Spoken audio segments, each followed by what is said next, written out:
Hey, welcome back to the Carry Lounge, where I sit down and talk at a camera about everyday carry stuff. Today, we're looking at pens.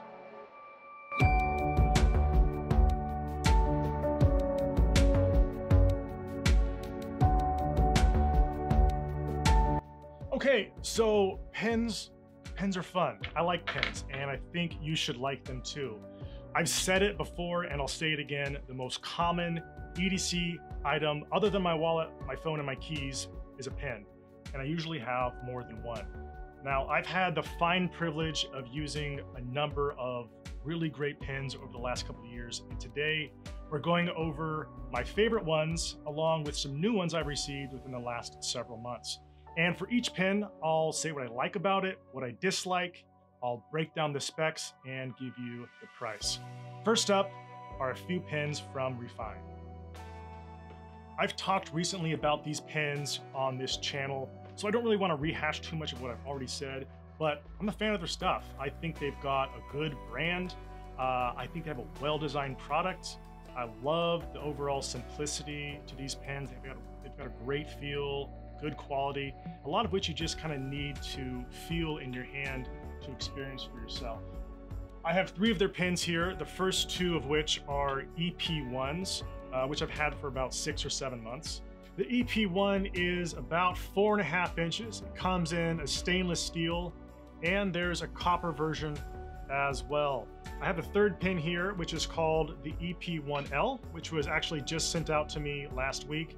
I assume the L stands for long, since it's an additional 1/2 inch or so longer, which actually makes it a better fit for me over the EP1, and I've really been enjoying the limited time I've had with it.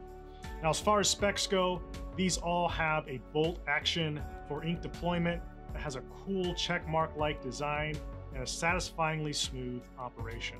They take standard Parker-style refills and don't really have a whole lot of critiques on this pen. My biggest complaint would probably be the size of the EP1, which is just a little too pocket size for me, but the EP1L has been great for that reason. EP1s come in at $40 and $60 for the EPL1. Overall, it's a great price for a well-executed pen. Next up is Baronfig Squire. Now, this one is a lot like the EP1 in many ways. It's similar in size and feel and made from the same type of material. This pen feels exceptionally great in your hand. It's got a subtle taper from the tip to the end, and I wound up liking this pen a lot more than I thought I would. I think it's won some kind of award for its design. It's 5 inches long, made from a stainless steel, and it comes in a variety of different colors, most of which I'm not really a fan of. And then it's got a twistable mechanism on the end. Compared to the other pens of the day, it's a little limited as far as refills go. They offer custom refills through their site, which I actually really like. It'll also fit your standard EasyFlow 9000. So critique-wise, I'll point out that this does not have a clip anywhere, and I've heard some people complain about the lack of a clip, which would prevent it from rolling on flat surfaces. But personally, I like that it doesn't have one. As is, it's just very pleasant to hold on to write with, and the presence of a clip, I fear, would alter that to some degree. So ultimately, I don't really fault them for not having it. The Squire comes in at about $60. That may be a little more on the expensive side for what you get, but ultimately I do really like the pen. Okay, so moving on, I have a couple pens here from Tactile Turn. These pens are just indestructible. They have excellent machine work. There's no wiggle or jiggle or loose parts. Everything is premium metal hardware, no plastic components. Their construction is even, symmetrical, and seemingly without imperfection. They're great pens. The ones I have here are the bolt action and the side click pen. They are 5.6 inches long. They're made from titanium and work with a wide range of ink fills. Tactile Turn offers these in 3 sizes, including a 5.1 and a 4.4. I like the 5.6. However, the 5.1 I think would be a great size for me too. Now, if I had to offer some critiques, I would say, and this is subjective, from an aesthetic standpoint, these aren't as appealing as some of the others today. And generally, I just don't like the uncoated, raw, finished look, and I wish they had some more color or finishing options around the same price point. But when it comes down to overall quality, durability, these pens set the standard.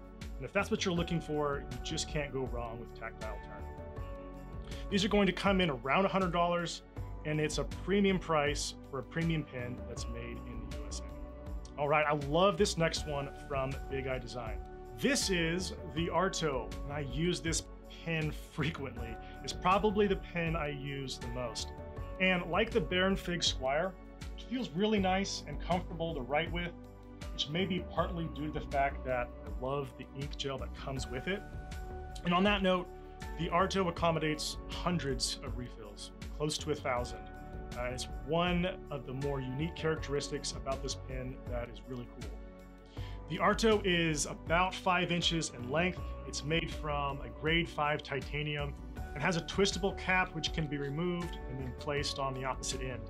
I love the way the stonewash finish looks and feels, and I do prefer the overall feel of this pen compared to something like Tactile Turn because of this type of finish.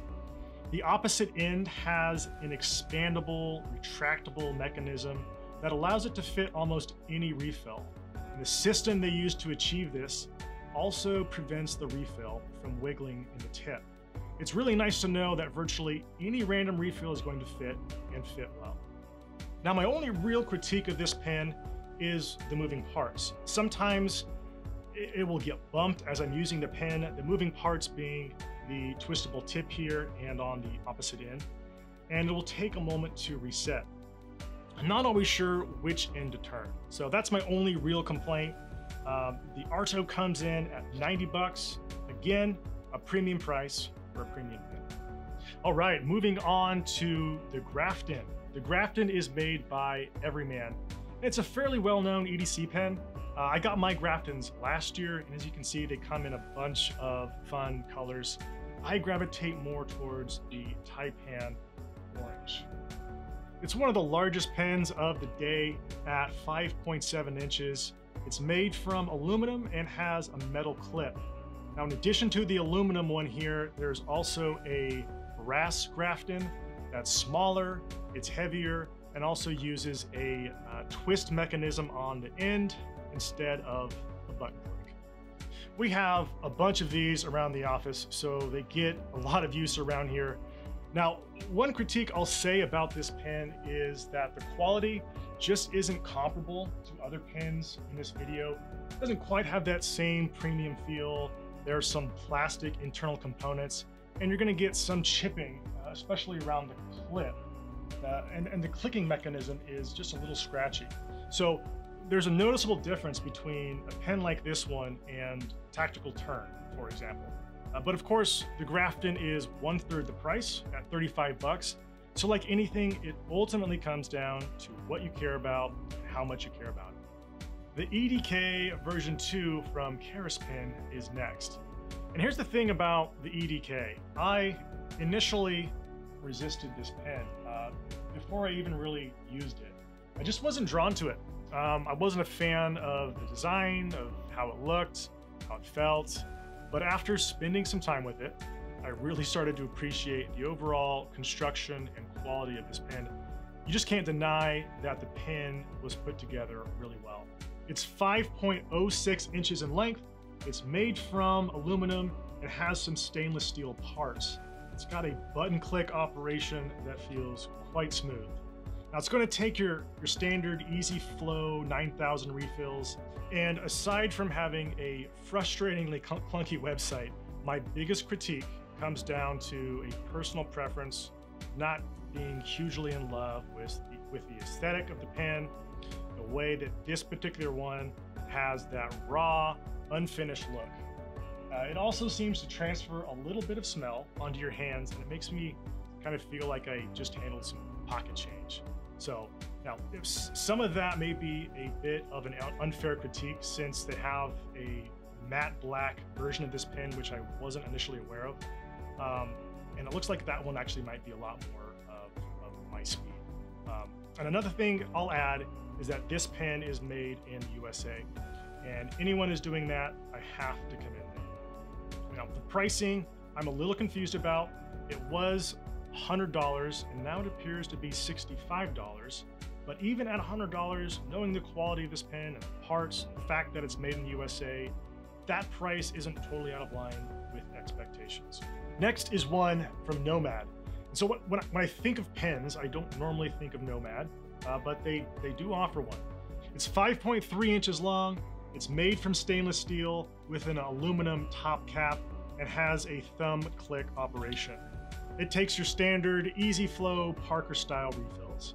And like the Squire, this one doesn't have a clip on it, and Nomad incorporated flat edging around the circumference of the pen, the primary purpose of which keeps the pen from rolling on a flat surface, but it's also comfortable to hold, which I thought was very clever. I can't say that I prefer this pen compared to the other options of the day, but it's a new pen for me and I just haven't spent a whole lot of time with it. But I can say that quality-wise, there are some plastic components on the inside, and it just doesn't have the same feel of Refyne or Baronfig, which come in at a similar price point. Nomad makes some other tech stuff that I've been using recently, which I'll be talking about in a future video. But for now, the Nomad pen comes in at 50 bucks, and there's also a titanium option if that's more your flavor. Lastly, this is the multi-tool pen from ATech. It's another one I haven't gotten a whole lot of use out of yet, but I wanted to include it because it's kind of fun, it's kind of cheeky, but with some practicality to it. There's a lot to this pen with a lot of different tools on here, and I recently moved into a new house, and there's a number of times I felt a pen like this might have been nice to have, something to quickly measure, mark, or level something on the wall. It's 6.5 inches long, it's made from aluminum and has a twistable tip. It's advertised as a 9-in-1 tool with your pen. You've got your bottle opener here. You've got a box cutter. You've got a level. You've got a file, and then you've got your imperial and metric style rulers. What else? You've got, open this up. You've got your stylus, and then underneath your stylus, you've got both a Phillips and then a flathead screwdriver on the other side. Overall, I see this as more of a tool, not a pen I'd want to carry with me every day. Its parts don't really make it easy to carry, and I can't say that it's high quality or particularly easy to write with. But that's not to say it's without purpose. It's only 20 bucks, so it's not like it's going to set you back, and it might make a great little gift for the right person. Okay, that's all for the pens today. I'll say this to wrap things up because I know it's an important factor for some of you. Now, most of these pens are made in China, and that shouldn't come as a surprise. The only exception to that, I believe, is Tactile Turn and Karis Pen Company, which are both manufactured in the USA. And finally, I wanted to arrange these in order of longest to shortest to give you a sense of comparative size. The longest of the day is the ATech multi-pen at 6.5 inches, followed by the Grafton at 5.7.